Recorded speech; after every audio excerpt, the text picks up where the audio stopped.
But obviously, I am very moved. My spirit is very moved by all of Dr. Jung's work and by the work of Dr. Zedinger and Jaffe, among others. I want to look into this book by Gerhard Adler to see what he is saying about it. Um, but I am obviously moved. My spirit is moved to do these things and create this YouTube channel. And uh, I think all of us would benefit if we, in some way, tried to find what our spirit is moving us to do. Whether that's paint a picture, and I've done that, um, and or write a book. I've done that. Um, and the question is, how do you harness all this power that's coming out of the psyche? Um, let's see. Clark says,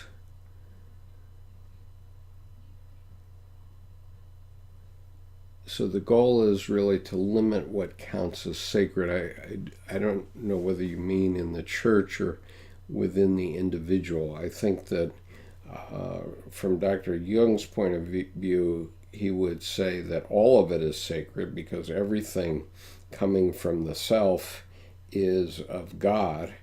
And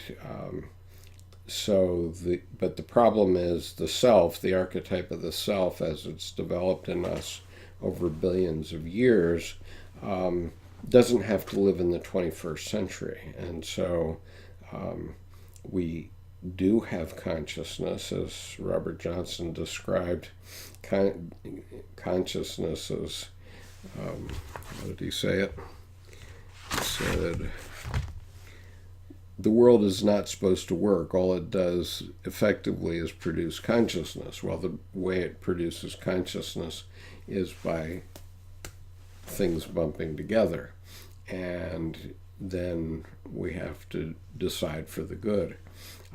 And if we weren't all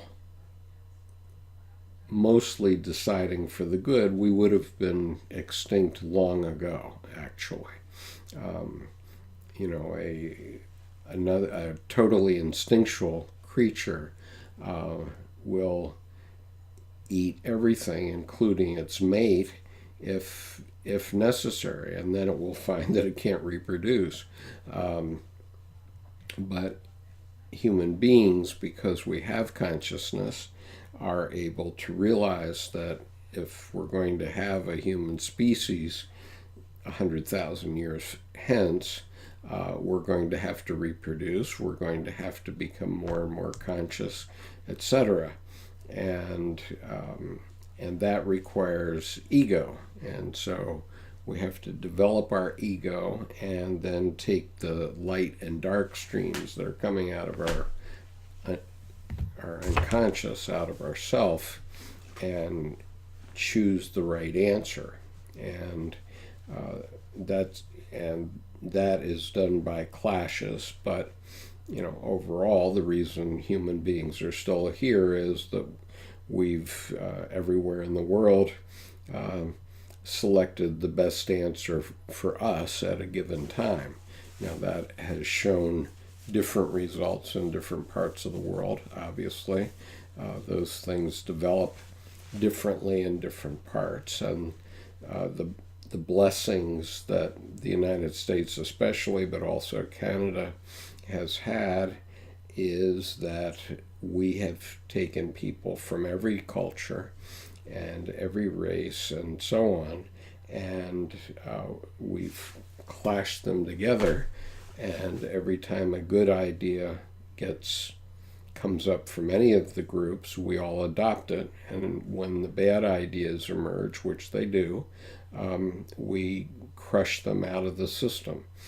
This is a long-term process. It's not a process that happens overnight. So when we make a mistake, sometimes it takes a long time to correct.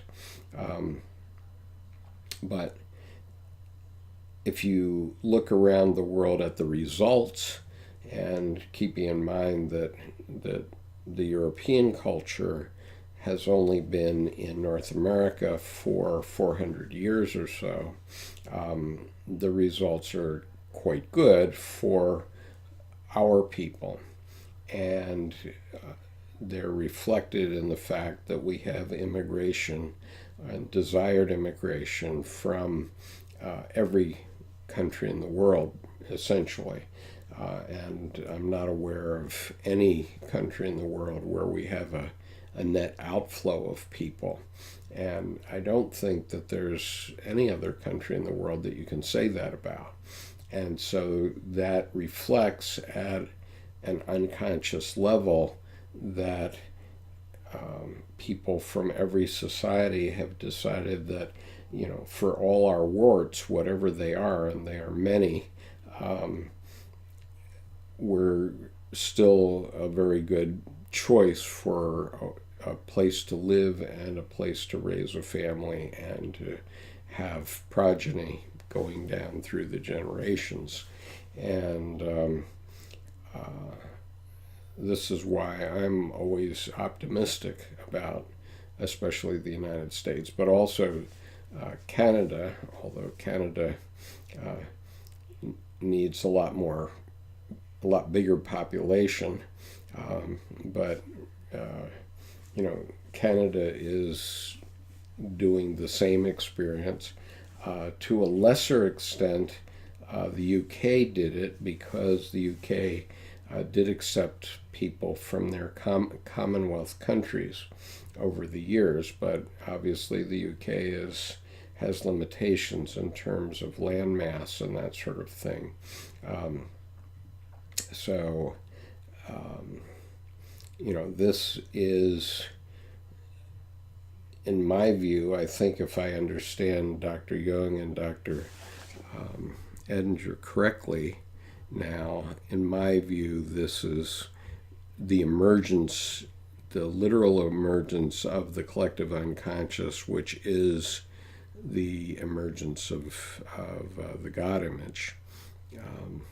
Let's see if I can find, I was hoping I could find the image that I used last week. Let's see here. Yeah, here it is. Okay, so this is from Dr. Jung's letter to David Cox, which you can find on the homepage of the YouTube channel, in which Dr. Jung finally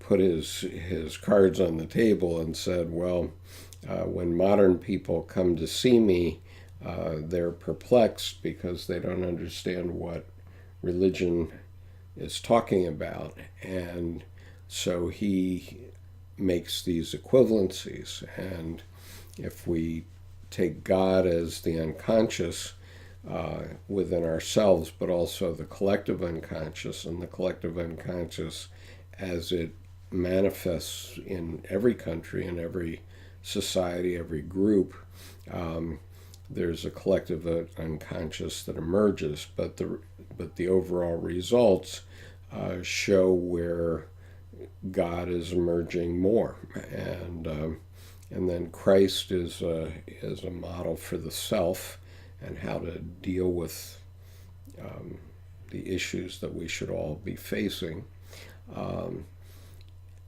Incarnation is integration, the integration of these ideas. Salvation is individuation, is being able to bring the opposites into ourselves, and we become the vessel, the vessel of the Holy Spirit, where we are containing the opposites within each one of ourselves. And then the crucifixion equals wholeness, where the difficult part is recognizing that there are things that are tearing us apart all the time. I've been experiencing them just today.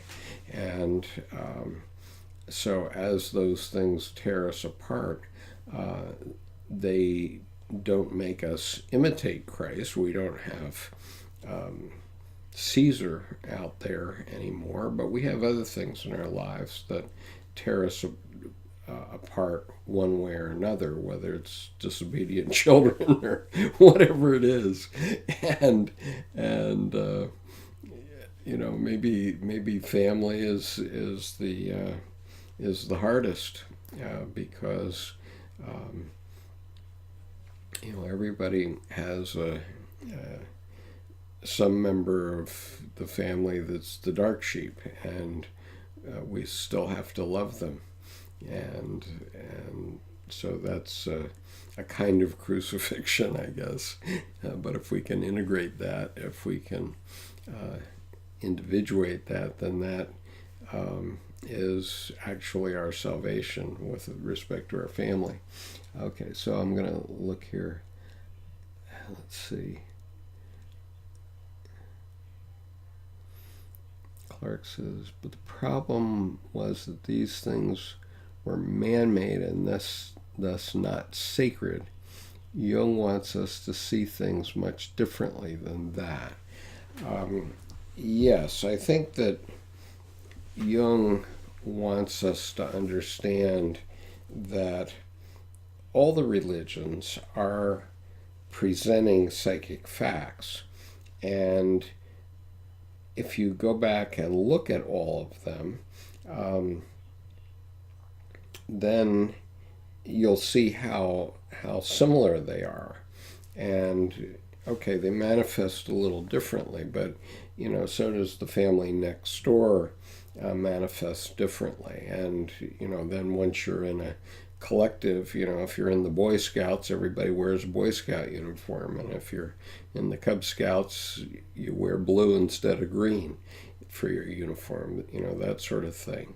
And so we all manifest somewhat differently, as the religions have manifested somewhat differently. But in the end, going back and looking at these things from a psychological point of view, which is what Drs. Jung and Edinger and Dr. Jaffe were doing,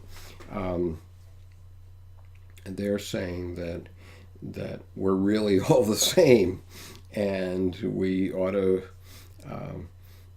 stop killing one another and start seeing what we can learn from one another. And obviously this is what we do in the U.S. It is often done by clashes, by serious debate. Most of the time we're able to do it without violence today. Obviously there was lots of violence in the old days. I mean, there's that old movie called The Gangs of New York, for example, where the different groups from around the world would be in kind of a constant battle. And we still have gangs around in various places. But the reality is that our society does work, and it's not perfect. Nobody's claiming that it's perfect, but it seems to be the desiderata of a lot of people around the world. And if we just wanted to open our borders, I'm sure we could double our population very quickly.